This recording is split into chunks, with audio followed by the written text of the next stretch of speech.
intro cinematic here for you. We really tried to take it up a notch this time when the game starts. So we're out of medieval times and into late 1800s, Victorian, Gothic. Oh my horror. God, I'm getting chills. What is this? So much like we do with our gameplay, we really wanted to take inspiration from classic, rather than classic games, well, in addition to classic games, rather, we're taking inspiration from classic literature, Gothic horror in particular. A lot of our favorites like Dracula, Frankenstein, Dr. Jekyll and Mr. Hyde, Sleepy Hollow. We're trying to draw as much inspiration from the themes and concepts from those classic works as we can and spin them into our own sort of new brand of macabre Gothic themes. You guys have been playing a lot of Bloodborne. Too much Bloodborne. Yeah, how'd you know? You guys are in that Bloodborne zone. Yes, yeah. I mean, just like anything we make, we like taking something old and trying to make it new again. And make so it we our saw a lot of fertile ground there for fun experimentation. I think we also just had a lot of fun making Spectre of Torment, and we got bit by the spooky bug. So I know it's not October yet, but this is me all year round.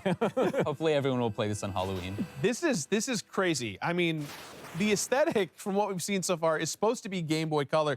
This is like you rolled out the red carpet for the Game Boy Color. Like obviously the Game Boy Color can't do stuff like this, but look at this. Already out the gate, I immediately identified that I would have played this game when I was a kid on a color for sure. Yeah, I'm really relieved to hear that you feel that way and that the Game Boy Color aesthetic was immediately noticeable, because that's something that we've really tried to hit home. We've paid very close attention to detail and making sure that the sprites, while this game can't actually play on Game Boy Color hardware, the sprites and the tile sets do follow Game Boy Color art restrictions. You say that, but you know some person's gonna figure out how to port this game to the Game Boy Color. You know it. Have at it. If they can, more power to you. That'd be great. We'd love to see That's it. gonna take some real wizardry. We can't figure that out. So immediately I have to ask you guys the dumb questions that everyone's gonna ask you 3 years from now or whenever this game comes out and you're at your PAX booths and everyone's asking you.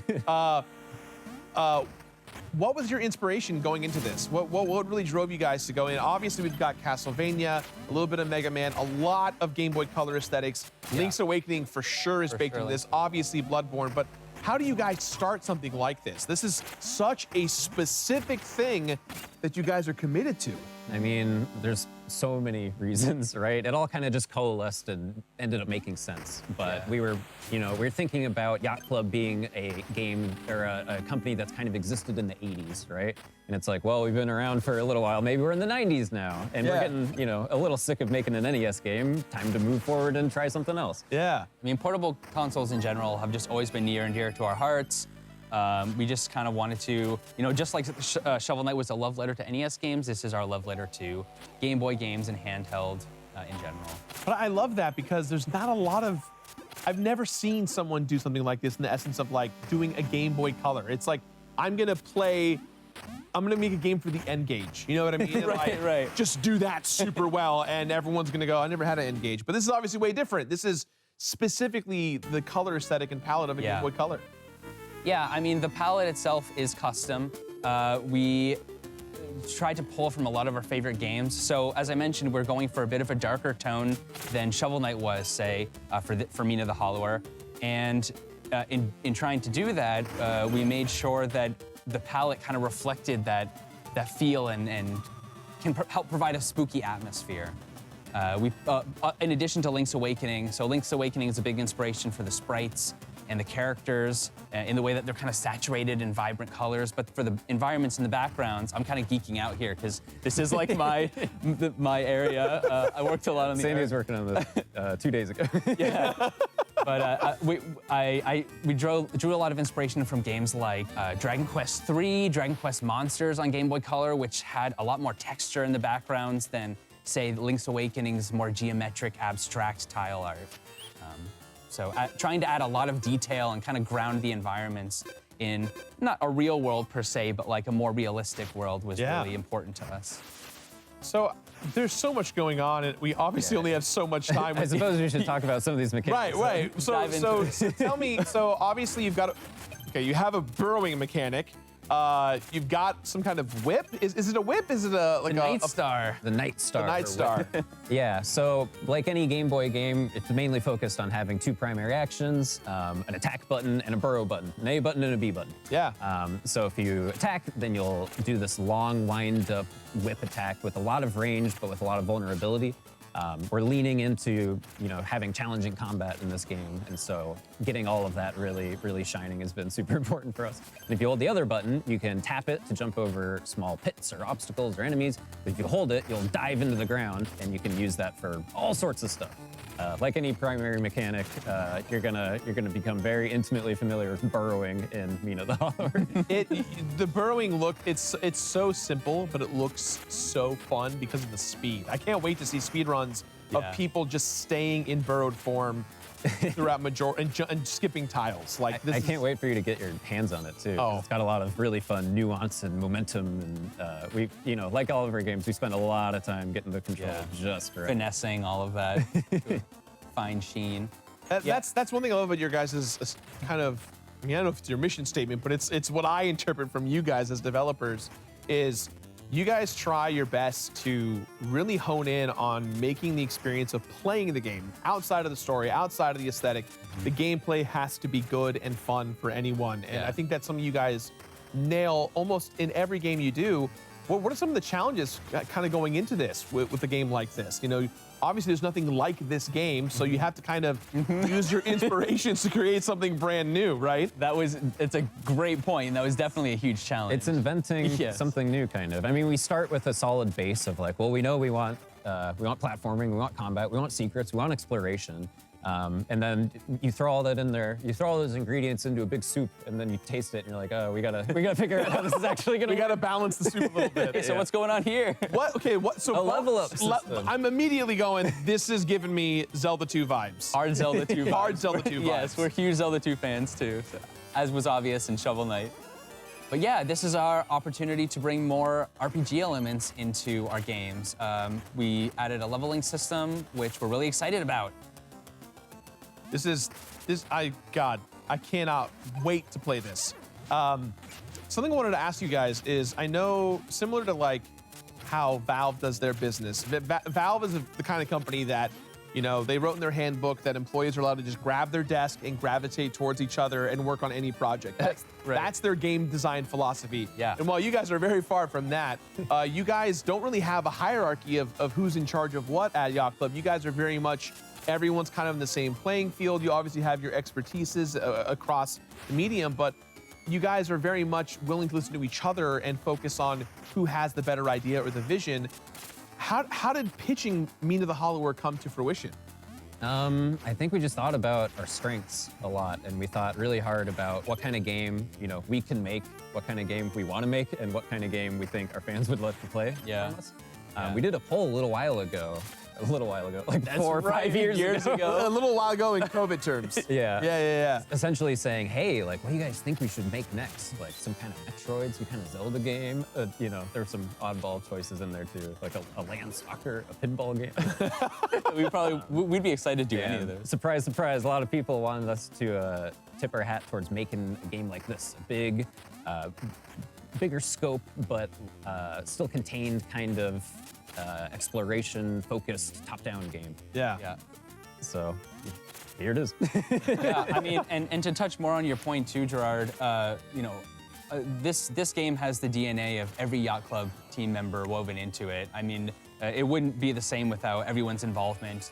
We have huge group meetings where everybody's able to pitch ideas and give feedback on what they think feels good or what they'd like to actually see in the game. So this is really just, a big team effort from all of us. Yeah, I definitely didn't want to call it out, but I feel like I know you guys so well that I can be like, Sandy did that, Morgan did that, Waz did that. Yeah, yep. Totally. So I love the fact that Mina the Hollower refuses to open the chest and just proceeds to beat it. Bash it open. Just Yeah. like and you know what? Admittedly, that's way more exciting than opening a chest. You don't want to sit through a cutscene of someone like holding up the item, right? You just want to pick it up, get your loot, and get out of there. I need this. Let's go. Yeah, when we start designing something like that, it's like, well, can you open the chest from all sides? Is it only one side? How long does it take to like open the chest? You got to watch an animation. How about none of that? How about you just whip it open and it explodes? I hate to use the word Souls-like, but I love that the combat we just saw was you just playing Dark Souls in the way of like observing the enemy, reading them, dodging, diving, reacting, getting the move that you want and moving on. I love. It was just so fun to see you do that. I think at this point our brains just are like, Miyazaki and his, crazy ideas and all the Souls games. They're just like, floating around in there at all times. We're just huge fans of the Soulsborne series. I feel like every time I talk to you, Sandy, you're like, yeah, just do Bloodborne again for the 19th time. Every time you're playing Bloodborne. That's all I play. Yep, it's gonna come out and everything I touch at some point. So we have to give the love and respect to Jake Kaufman, brilliant composer, madman, genius. Yeah, Jake's I've worked with him on Big Bad Bosses. You guys have obviously worked with him over the years on so many different projects. I don't know how he does it, for how crazy he is, but how does he outdo himself again? Like it's not even a pressure thing. It's just Jake exists, Dude, I don't know. he does it. I don't know either. Jake's worked on so many games over the years, so many iconic games with iconic soundtracks that the fact that he's able to create something fresh and this exciting and bombastic every time is just mind-blowing. Okay, so we're going to secrets. You're exploring, you're jumping around, which I so love. This is what I dig so much from Shovel Knight, no pun intended. How important was it for you guys to kind of incorporate some of the foundations of what you learned from Shovel Knight in terms of curiosity, exploration, things of that nature? I mean, I think it's just sort of inevitable, Like, as we make games and as we continue going on this journey, we learn so many lessons that we feel the need to put to use, right?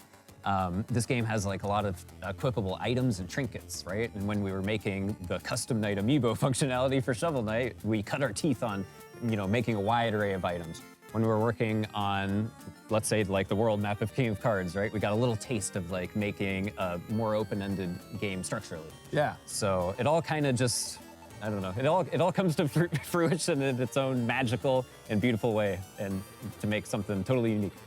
So we're about to go into a dungeon, right? What is the setting right now? Yeah, so we just made our way through Crypt Road, which leads to the first, one of the early game areas. Right? Yeah, exactly where we just left off. Excellent. So real quick, before we dive into the dungeon proper, I'm gonna go into my underlab here, which is where you're gonna be equipping new items and revisiting throughout your adventure. So that's every time there's a little thing right there, that's your underlab? Every time you see one of those, you might wanna take a visit real quick. There's all sorts of stuff in here. It's where you'll change weapons and who knows, maybe some characters will even pop up in here. So, you got a tube amp going on here? Even the tube amp. Yeah, what is this? Yeah, super hipster right now. This is a machine to convert your bone stone, one of the currencies of the game, into raw bones that you can use for leveling up or spending on items or whatever you want. Yeah. So you collect bone stones throughout the game. Bones. You can find them throughout the world, and you can also choose to turn bones that you've picked up, so currency that you've collected as you play, into a permanent consumable that you can use in the future. So you don't have to worry about losing your precious bones. You can turn them into a bone stone and then convert them back into bones in the future when you go back to your underlab and then spend them on things that you might be saving for. That's so sick. Thanks, Aaron. Yeah, man, I'm just stoked about this, man. Well, it's a little unfortunate that I've been able to hang out with you guys today for several hours because I've seen a little bit of it now, and we've had all these conversations where I was like, oh, what about this and stuff, and you guys have very succinctly answered, and now that we're live, I'm like. You gotta No, I already asked that. Right. Maybe I should ask that again. No, ask it again if you remember. Bring your excitement back to the surface. No, Yeah. I mean, it's so dope looking. I mean, we were just talking about just before, just like the graphical, how you're trying to match the Game Boy Color era of graphics. Did you guys talk about that on the previous segment? We did. A little bit, yeah. We talked about like tile set restrictions and things like that. But as we said before, the portable games in general, but in particular the Game Boy, is just so near and dear to our hearts. And just like Shovel Knight was a love letter to NES games, this is a love letter to Game Boy. Well, you were telling me earlier how difficult it is to integrate like a jump into this type of gameplay. Well, I was asking you earlier, like what other frame of references did you have for a game like this that has a jump? there are like really no 2D top, like I don't want to like shoot myself in the foot saying this, but doing our research, we found very few games that had 2D top-down platforming where you're like able to jump all the time without the use of a special weapon or like the game putting you on a rail, right, when you're jumping off a specific ledge or something like that. So there are games like Link's Awakening when you have the Roc's Feather. There's a game called Gremlins New Batch, which is an NES game that I actually, we are fans of. You guys are telling me that you got inspired by Gremlins the New Batch? New Batch is awesome. More people should be playing that. Come on, the movie as well. That's a great movie. Is this just a blatant ripoff of New Gremlins Batch? New Batch? Yeah, yep. Just like a WB logo in the corner. This whole time. Guys, welcome to the Gremlins 2 block of Mina the Hollower. So how much was there any stuff from those games where you were like, oh, that's really interesting? Yeah, I mean, Alec, do you want to speak to that? Because A lot of it is just realizing that, wow, there is so much fertile ground to make a new type of game in a top-down kind of context. Yeah. And so more than any specific thing we're taking from one game, we're sort of having a lot of fun just exploring and seeing what kinds of stuff we can do on our own. Well, I mean, that seems like a core element, right? Like, was that the intention from the beginning to make a game like this where you're jumping? Definitely. Yep. Yeah. I mean, I think that all starts with like, what are the core actions of the game going to be, and how can they be something that can be extended to provide fun throughout the entirety of the game, and also make sense and seem cool and actiony and fun for players. Yeah, seriously. I mean, it seems like a huge undertaking. Like, it almost seems to me, we were talking about this earlier, how like A Link Between Worlds, it's almost like they forewent jumping for the wall mechanic because like it's just so challenging to design this kind of It definitely, gameplay. yes, Totally. it definitely feels at times like we're reinventing the wheel a little bit, just because we're working in like this, 2D dimension, but trying to do what is generally considered or left to 3D gameplay, like jumping and platforming like this. Yeah, I mean, it's so far so good, hopefully. I mean, we think the game's a lot of fun, and hopefully you all will too. So I've been getting a lot of feedback online about, hey, Yacht Club, they made Shovel Knight, they published Cyber Shadow, you guys have Dig and now Dungeon out, or Pocket Dungeon out now. Why Kickstarter? And I know the obvious answers because video games take millions of dollars to make because you have several people working on it at once. But I think Alec, in the direct, you kind of really emphasize that this is more or less about the community at large understanding the game and being rewarded it. So what's your guys' approach to Kickstarter this time around, and what makes it different, if you can answer that? I mean, it's no secret that we're not in such dire straits as the first time that we would need the funding to complete the project. However, I think there's still a ton of value in making a Kickstarter campaign and getting other fans and stuff involved in the creation of the game from the get-go. Yeah. We like that it enables us to have contributors to the game, right? If you go to the Kickstarter, you can purchase a director for a day slot. You can present new ideas for us to potentially implement in the game. And I think that's just a way more fun development environment than toiling away on something kind of on our own and in secret until it comes out. Yeah, we were tired of working on this game in secret and just wanted to get it out in the open and share the development process with the community. We built such a strong community for Shovel Knight on Kickstarter, and I mean, through Kickstarter, that's where characters that are like, iconic staples from the original games, like Phantom Striker, the Baz, Mr. Hat, like all these characters were made through the Director for a Day tiers from the first campaign. And so we are looking to do that again with a new community, a Mina the Hollower community, and just share in the whole development experience and process with all of our fans, and hopefully future fans. I was so upset that I missed the creative boss thing. I was like, no! What have I done? Round 2. This game's brilliant! Yeah. you just booked for round 2. That's and we're right, like, that's so right. excited to work with you. I am very excited to be on a Skype call with y'all. You'll be in the office with us. Oh, hell yeah. I mean, we also heard so many requests for similar things, right? And so we wanted to make sure we had an opportunity to involve our fans, just like last time with Shovel Knight. Even just the getting the portrait in the gallery, like walking up there and like seeing my face, I was like, I love this game. Isn't it like your Game Grumps Yeah, face? it's the Game too? Grumps It's like face, the yeah. chubby. I have to tell you guys, the control room just informed me that so far, you guys have raised over $75,000. Oh my God. And Wow. they haven't looked at the Kickstarter results, Yeah. so they've just been here in the studio with us. But also, all of the creative director for a day slots are gone. Oh, They're all gone. Yeah. I'm so Yeah. glad I got it early. Yeah, wow. I also got in early. So All right, we've got a lot of work to do. yeah. We actually we have to finish the game now. Sorry, Thank you, Mom. everybody, for all of your support. We're blown away. We're Thank you basically so just much. gonna design the game for you. And I mean, that is let us tell you how to make the game, that is okay? the idea. You paid for that. that's the real impetus of the Kickstarter. Right, yeah. We don't need the money, we need the manpower. We don't want to do the work. Yeah. That's incredible, dude. Congratulations. That's like it's hard to actually take that all in right now. So we're one step at a time. But hopefully you're all enjoying the demo as we make our way through the crypt here. So I hope I'm not repeating what was.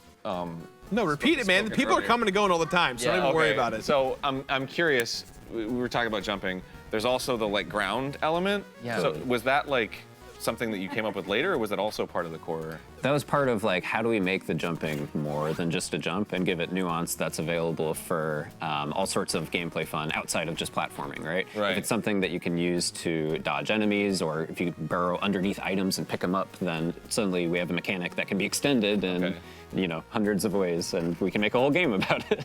So brilliant. It reminds me of Astra Superstars. It's like an old arcade fighting game where Yeah. you were like in the air, and you usually jump, but you can also jump down as well. So it's interesting though, because like that game just was a jump, but in this, the actual burrowing is like a completely different feel. It's a completely different mechanic entirely of like what it can do, what it's capable of doing. Speaking of fun, weird new mechanics, there's one that I want to highlight real quick. here If we you go. notice, when I attack enemies, I build this yellow meter on my health bar at the bottom, right? Okay. And so the way that works is as you defeat enemies, that meter will grow, but that's not real health yet. In order to actually turn it into health, you gotta swig one of these vials real quick. Plasma So vial. you gotta be aggressive to generate your healing resource, but you gotta play defensively to actually be able to use it. Oh my god. I love this Mario 2-esque, like, the thing is coming to get you because you picked it up. It's so brilliant. Man, that's a great risk-reward system. I really loved stuff like that. So like Blazing Star had a similar Yep. situation. Where, Yep. Yeah. So amazing. Yeah, Bloodborne, blood vials work in a somewhat similar way where, the game just kind of incentivizes you to be aggressive and keep attacking enemies once they've taken your health. Oh yeah, Bloodborne, of course. Yeah. It's literally vials. Like, That is true. I also just have been informed that you guys already have over 1,000 backers. hey. You guys are flying through this. Goodness It's pretty great gracious. stuff. Not bad for a game that just became public about 20, 30 I minutes know, ago. right? So congratulations, you We guys. had no idea what to expect, and it was just like, working in a bubble for so long, it was really hard to know what the reception would be. So this is extremely flattering, and we're so thankful and grateful for all of your support, everybody. I'm gonna go back into the Underlab real quick. Okay. So I noticed you got some full. items. You got full health when you entered the Underlab. Is that like a strategy? If someone's low in health, they can go back and refill, or? Yeah, you can go back to your last checkpoint and try a little bit of a redo if Yeah. things go sour. Does it refresh the stage at all? Yeah, it'll respawn all the enemies and everything. So I equipped the Bridge Weaver, Some risk which is a reward little there. spider buddy that can help me cross the Whoa! pits for a limited amount of I time. love the little. The little I love spider the comes cute out. little spider guy that Spiders shows spit it up. out. Yeah, but He's you your can't buddy. go that far. Shouldn't it be spitting it out of its butt? You know, You didn't want to be lewd about it, right? It's like, come on. Yeah, so trinkets, which that. you'll be able to pick up in secret areas or as rewards for helping out NPCs, various points throughout the game. Trinkets will augment your playstyle. We've got a ton of trinkets that all just do ridiculous things, like everything from just raising your attack power or defense like 1 point or something like Sure. that, to something like the spider here that's allowing you to play in a completely different way, Yeah, like it- skipping pits that normally would kill you. It also saves you like that. Whoa! You can't like keep jumping that way though, right? No, it's like a limited time use kind of thing. Very intentionally limited. It's a walkout too. You can't just jump into a pit either. Yeah. The spider's Awesome. gotta like weave the web right in front. Yeah.